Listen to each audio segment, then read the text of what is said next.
ಮನೋಹರಿ, ಆ ಮಿನಿಸ್ಟ್ರ್ ಹತ್ರ ಮಾತಾಡು ಅಂತ ಹೇಳಿದ್ನಲ್ಲ, ಮಾತಾಡ್ತೀಯಮ್ಮ. ಆ ವಿಷಯನ ಬೇಗ ಮುಗಿಸ್ಬಿಡು, ಲೇಟ್ ಮಾಡ್ಬೇಡ, ಪ್ರಾಬ್ಲಮ್ ಆಗುತ್ತೆ. ವಿಷಯನ ಇಂಡೈರೆಕ್ಟ್ ಆಗಿ ಹೇಳಿದ್ದೀನಿ, ಭಯ ಅಂತಲ್ಲ ಅಣ್ಣ. ನಾವು ನಮ್ಮ ಮನೆ ಹುಡುಗಿ ಭವಿಷ್ಯದ ಬಗ್ಗೆ ಯೋಚನೆ ಮಾಡಬೇಕಲ್ವಾ? ನಾವು ಹುಡ್ಕೊಂಡು ಹೋದ್ರೂ ಇಂಥ ಹುಡುಗ ಸಿಗಲ್ಲ ಅಣ್ಣ. ಅವರಾಗೆ ಸಂಬಂಧ ಬೆಳೆಸೋದಕ್ಕೆ ಬಂದಿದ್ದಾರೆ ಅಂದರೆ ನಿಜ ಅಮ್ಮ, ಅವರೇ ಸಂಬಂಧನ ಹುಡುಕೊಂಡು ಬಂದಿದ್ದಾರೆ. ಆದರೆ ನಮ್ಮ ಯುಕ್ತಾಗೂ ಆ ಸಂಬಂಧದ ಬಗ್ಗೆ ಇಷ್ಟ ಇರಬೇಕಲ್ವಾ? ಭಾಳ ಬದುಕಬೇಕಾದ ಅವಳು ಒಪ್ಕೋಬೇಕಲ್ವಾ? ಒಪ್ಕೋಬೇಕಾ? ಒಪ್ಕೋತಾಳೆ. ಒಪ್ಕೊಳ್ಳೋ ಹಾಗೆ ನಾನು ಮಾಡ್ತೀನಿ. ಆಗಲೇ ಯುಕ್ತನ ಚೆನ್ನಾಗಿ ಬ್ರೈನ್ ವಾಶ್ ಮಾಡಿದ್ದೀನಿ. ನಾನು ಹೇಳಿದ್ರೆ ಬೇಕಾದರೆ ಕತ್ತೆ ಜೊತೆನಾದರೂ ಮದುವೆ ಆಗ್ತಾಳೆ. ನನ್ನ ಡಿಸಿಷನ್ ಅವಳ ಫೈನಲ್ ಡಿಸಿಷನ್. ಮನೋಹರಿ, ಅವಳಿಗೆ ಇಷ್ಟ ಇದ್ದಿರೋ ಕೆಲಸನ ನಾವು ಬಲವಂತವಾಗಿ ಒಪ್ಸೋದು ಬೇಡಮ್ಮ. ನೀನು ಅವ್ರ ಹತ್ರ ಮಾತಾಡಿ ಈ ವಿಷಯನ ಮುಗಿಸ್ಬಿಡು. ಈ ಕೆಲಸನ ನಾನು ನೀನು ಯಾಕೆ ವಹಿಸ್ತಾ ಇದ್ದೀನಿ ಅಂದರೆ, ನೀನು ಆ ಮಿನಿಸ್ಟ್ರ್ ಫ್ಯಾಮಿಲಿಗೆ ತುಂಬ ಕ್ಲೋಸ್ ಆಗಿದೆಯಾ, ಮಾತಾಡೋದು ಸ್ವಲ್ಪ ನಿನಗೆ ಈಸಿ ಆಗುತ್ತೆ. ಅದಕ್ಕೆ so you are the right person. ಹೌದು ಮನೋಹರಿ, ನೀನೇ ಮಾತಾಡಬೇಕು. ಯಾಕಂದರೆ ನೀನು ಮಿನಿಸ್ಟರ್ಗೆ ಕ್ಲೋಸ್ ಅಲ್ವಾ? ನನ್ನ ಮಗಳಿಗೆ ಈ ಮದುವೆ ಇಷ್ಟ ಇದೆ ಅಂತ ನಾನು ಮದುವೆ ಮಾತುಕತೆನ ಮಾತಾಡಿದೆ.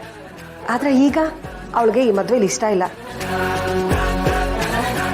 ಹಾಗಾಗಿ ಈ ಮದುವೆ ಮಾತುಕತೆನ ಮುಂದುವರಿಸೋದು ಬೇಡ. ಬೇಕಾದರೆ ನಾವೆಲ್ಲ ಮಿನಿಸ್ಟರ್ ಮನೆಗೆ ಹೋಗಿ ಬರೋಣ.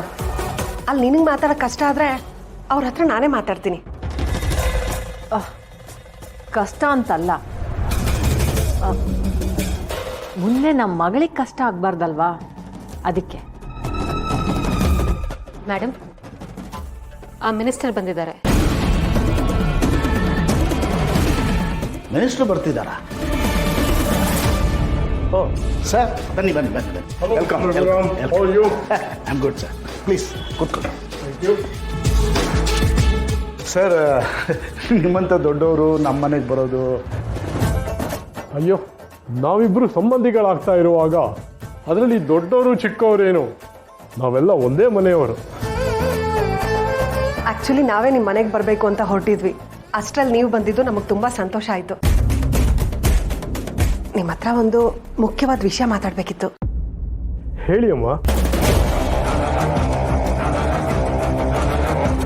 ಇವಳೇನಾದರೂ ಈಗ ಮಿನಿಸ್ಟರ್ ಹತ್ರ ಮದುವೆ ಕ್ಯಾನ್ಸಲ್ ಬಗ್ಗೆ ಮಾತಾಡಿದ್ರೆ ನಾನು ಇಷ್ಟು ದಿನದ ಕನಸಿನ ಕೋಟೆ ಕುಸ್ತು ಹೋಗುತ್ತೆ. ನೋಡಿ, ಒಟ್ಟು ಮದುವೆ ಖರ್ಚು 15 ಲಕ್ಷ ಆಗುತ್ತೆ. ಎಲ್ಲೆಲ್ಲಿ ಸಾಧ್ಯನೋ ಅಲ್ಲೆಲ್ಲ ಹಿಡಿದು ಕಟ್ ಮಾಡಿ ಒಟ್ಟು ಮಾಡಿರೋ ಲೆಕ್ಕ ಇದು. ನೋಡ್ಕೊಂಬಿಡಿ.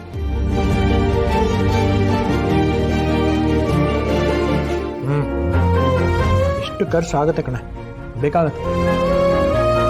ಪಾಪ ಆ ಹುಡುಗ ಏನು ಬೇಡ ಅಂತ ಹೇಳಿದಾನೆ. ಹಾಗಂತ ಹೆಂಗೋ ಮದುವೆ ಮಾಡ್ಕೊಡಕ್ಕಾಗತ್ತಾ? ನನಗೂ ಗ್ರ್ಯಾಂಡಾಗಿ ಮದುವೆ ಮಾಡ್ಕೊಡ್ಬೇಕು ಅಂತ ಆಸೆ. ಅಷ್ಟೊಂದು ಶಕ್ತಿ ನಮ್ಗೆ ಏನಪ್ಪದ್ದು? ಅಪ್ಪ, ಮದುವೆಗೆ ಯಾಕೆ ಇಷ್ಟೊಂದು ಖರ್ಚು ಮಾಡ್ತಿದ್ದೀರಾ? ಇಷ್ಟೊಂದೆಲ್ಲ ಸಾಲ ಮಾಡಿ ತೀರ್ಸಕ್ಕಾಗತ್ತಾ? ಯೋಚನೆ ಮಾಡಬೇಡಮ್ಮ, ದೇವ್ರಿದ್ದಾನೆ, ಎಲ್ಲ ವ್ಯವಸ್ಥೆ ಮಾಡ್ತಾನೆ. ನಾನು ಆ ದೇವ್ರನ್ನ ನಂಬಿದ್ದೀನಿ.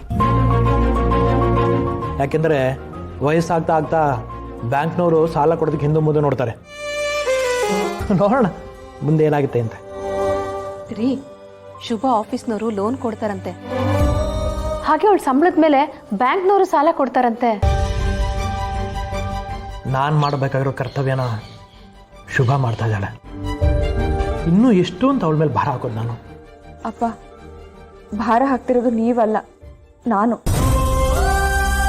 ನನ್ನ ಮೇಲಿನ ಹೊರೆನ ಅವಳ ಮೇಲೆ ಹಾಕ್ತಿದ್ದೀನಿ. ಶ್ರುತಿ, ಇಷ್ಟು ದಿನ ಆ ಗಣೇಶ ನಮಗೆ ದಾರಿ ತೋರಿಸಿದ್ದಾನೆ. ಈಗಲೂ ಅಷ್ಟೆ, ಆ ಗಣೇಶನೇ ನಮಗೆ ಮುಂದಿನ ದಾರಿ ತೋರಿಸ್ತಾನೆ. ಯಾರು ಯೋಚನೆ ಮಾಡಬೇಡಿ, ಆರಾಮಾಗಿರಿ.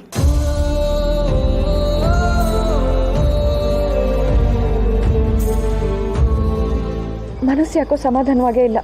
ಮನೆಯಲ್ಲಿ ನನ್ನ ಮದುವೆಗೆ ಕಷ್ಟ ಬೀಳ್ತಿದ್ದಾರೆ, ಅಲ್ಲಿ ಅವರು ಲವ್ ಮಾಡ್ತೀನಿ ಅಂತಿದ್ದಾರೆ. ಅವರು ನಿಜವಾಗ್ಲೂ ಲವ್ ಮಾಡ್ತಿದ್ದಾರಾ? ನನಗೆ ಗೊತ್ತಿಲ್ಲದೆ ಇರೋ ನನ್ನ ಅಂದನ ನನಗೆ ತೋರಿಸ್ಕೊಟ್ರು.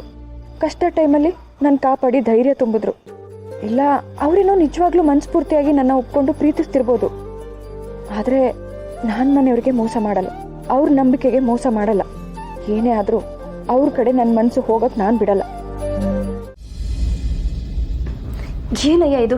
ನೀನ್ ನೋಡಿದ್ರೆ ನಿನ್ ತಂಗಿ ಗಿಲ್ಟಲ್ಲಿದ್ದಾಳೆ ಅಂತೀಯ, ಇವಳು ನೋಡಿದ್ರೆ ಮದ್ವೆ ಅಂತಾಳೆ. ಏನ್ ಡ್ರಾಮಾ ಫ್ಯಾಮಿಲಿನಯ್ಯ ನಿಂದು? ಅವಳೇನೋ ಪ್ರೆಷರಲ್ಲ ಅಂದಿರ್ತಾಳೆ, ಅವಳು ಆ ಥರದವಳಲ್ಲ. ಹೌದಾ?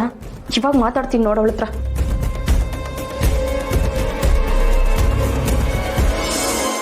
ಹಲೋ, ನಿಮ್ಮಣ್ಣ ಯುವನ ಕಿಡ್ನಾಪ್ ಮಾಡಿದ್ದೀನಿ. ವಾಟ್? ಎಸ್, ಯಾರ ಹತ್ರನಾದ್ರೂ ಬಾಯ್ ಬಿಟ್ರೆ ನಿಮ್ಮಣ್ಣ ಕಚಕ್. ಪೊಲೀಸ್ ಹತ್ರ ಏನಾದ್ರೂ ಹೋದ್ರೆ ನಿಮ್ಮಣ್ಣ ಮಟಾಶ್. ಮನೆಯವ್ರಿಗೆ ಯಾರಿಗೂ ಹೇಳ್ದೆ ನಾನು ಕಳ್ಸಿರೋ ಲೊಕೇಶನ್ಗೆ ಸೈಲೆಂಟ್ ಆಗಿ ಬಂದ್ಬಿಡ್ಬೇಕು.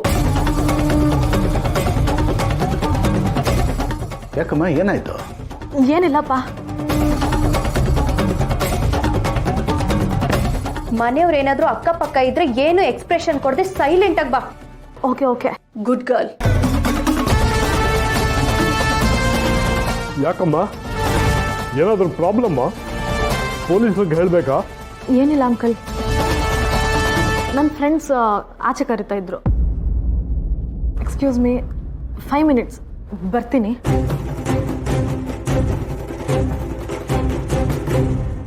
ಅಲ್ಲುಡಕಲ್, ನಾನು ಮಾಡಕ್ಕೆ ಕೇಳಿದ್ದೇನು, ನೀನು ಮಾಡ್ತಿರೋದೇನು? ಲೂಸಾ ನಿಂಗೆ? ಸುಮ್ನಿರಯ್ಯ ಸ್ವಲ್ಪ. ಇಲ್ಲ ಅಂದಿದ್ರೆ ನಿಮ್ ತಂಗಿ ಬರ್ತಿರ್ಲಿಲ್ಲ. ಇವಾಗ ನೀನು ಫೋನ್ ಬರುತ್ತೆ ನೋಡು.